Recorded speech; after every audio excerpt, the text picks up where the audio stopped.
Hi, boys and girls. Welcome to Shawnee Presbyterian Church's Sunday School. I'm so happy you are here with us this week, and I am really excited to share with you the story of Palm Sunday from the book, The Illustrated Children's Bible.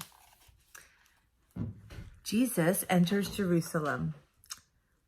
We're going to find out why today is called Palm Sunday in this story. Jesus and his disciples were on their way to Jerusalem. Just outside of the city, Jesus sent two of his followers into the village. You will find a donkey with its colt tethered to a doorway. Untie the young donkey and bring it here. If anyone tries to stop you, say, "The Lord is in need of it," and they will let you go in peace. So the disciples did as Jesus told them.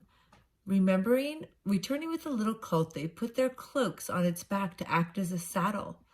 It had never been ridden before, but with Jesus, the donkey was docile and obedient. That means calm. And so the Son of God rode into Jerusalem on a donkey. When the people saw him coming, they covered the road with their garments and cut palm leaves and laid them in his path. Crowds gathered before him and behind him, singing and dancing and singing his praises to the sky. Blessed is he, the Son of David. Blessed is he who comes in the name of the Lord. Peace in heaven and glory in the highest. As Jesus drew nearer to Jerusalem, he wept, for he knew that the time would come when Jerusalem would be destroyed.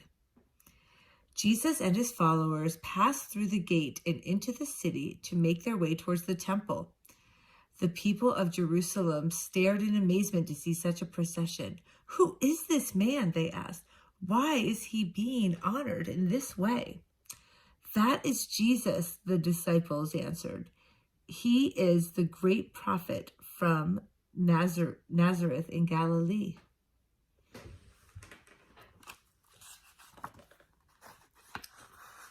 Now, once in Jerusalem, Jesus goes to the temple and he's really unhappy with what he finds there because people have used the temple, which is to be where you should go to pray to God, as a marketplace, and they're trading and there's money. And he said God's temple should never be used as a marketplace.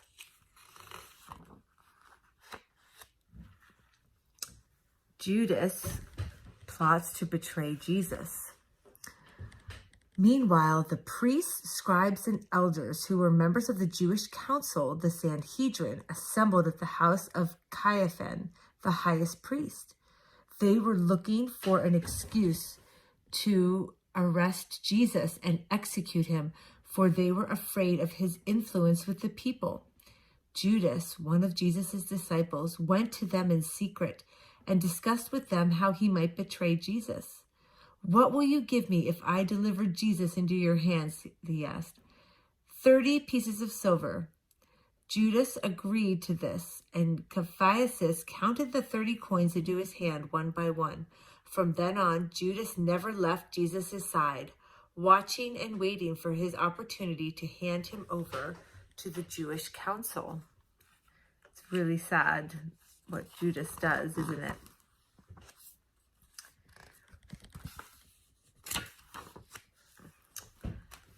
Now, during this week, Jesus is getting ready to celebrate the Passover, the Last Supper, with his disciples.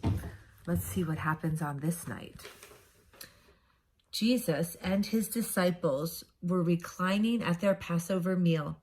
Jesus blessed the bread and broke it, saying to them, "Take this and eat it, for it is my body." Then he blessed the wine and passed around the cup. "Drink this, for this is my blood." Then Jesus looked at each man, his face full of sorrow.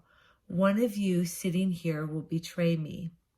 The disciples were horrified and looked at each other in dismay. "Is it you?" they asked each other. "Is it him? Is it I?" Peter whispered to the disciple who was sitting next to Jesus, "Ask the master which one he means."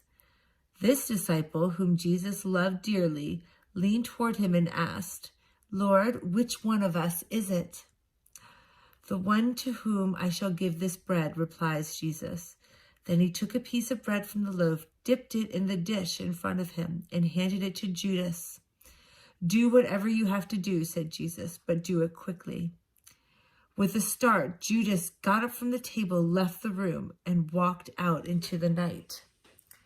So Judas doesn't understand how Jesus knows that, but Jesus knows the whole plan that is laid out for this week. So after the Last Supper, Jesus goes to the Garden of Gethsemane. Jesus and his disciples walked to the garden, a quiet place they knew and loved on the Mount of Olives. "Stay here for a little while," said Jesus, "while I go and pray." He took with him Peter, James, and John. "My heart is full of sadness," he told them. "Keep watch over me while I pray."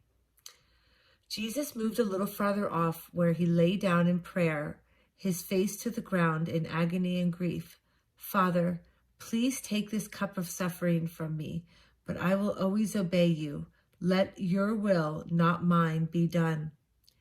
He returned to the three men, only to find them fast asleep. "Could you not keep awake for just 1 hour?" he said.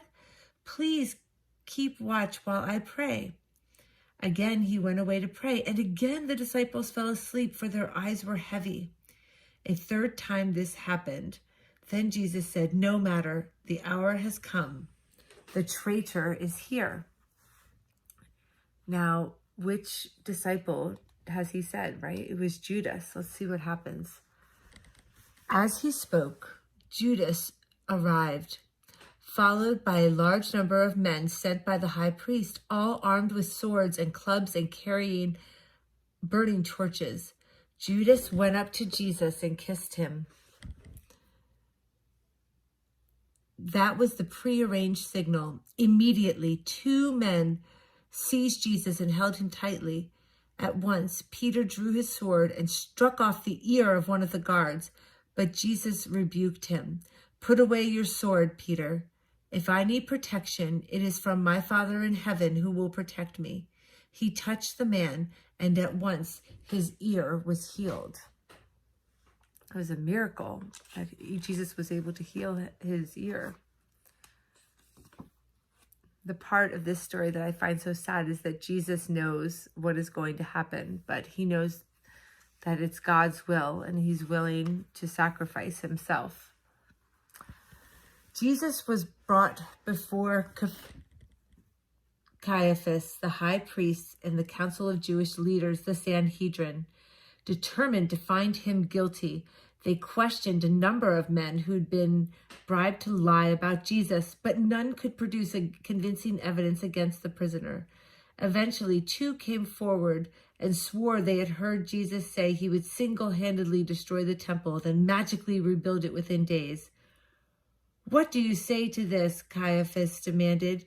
Jesus remained silent. Caiaphas spoke to him again. "Are you the Son of God?" "I am," Jesus said quietly. Caiaphas leapt to his feet. "We need no more evidence," he shouted triumphantly. "No man can be the Son of God. It is insulting to God to say so, and the punishment for blasphemy is death."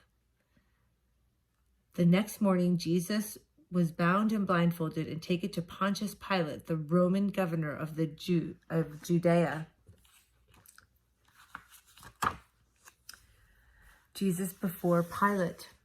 Jesus stood in the judgment hall before Pontius Pilate, the Roman governor of Judea, who questioned him closely. "Are you the king of the Jews?" he asked. "It is you who say," Jesus replied. To all other questions and charges, Jesus remained silent, much to Pilate's amazement.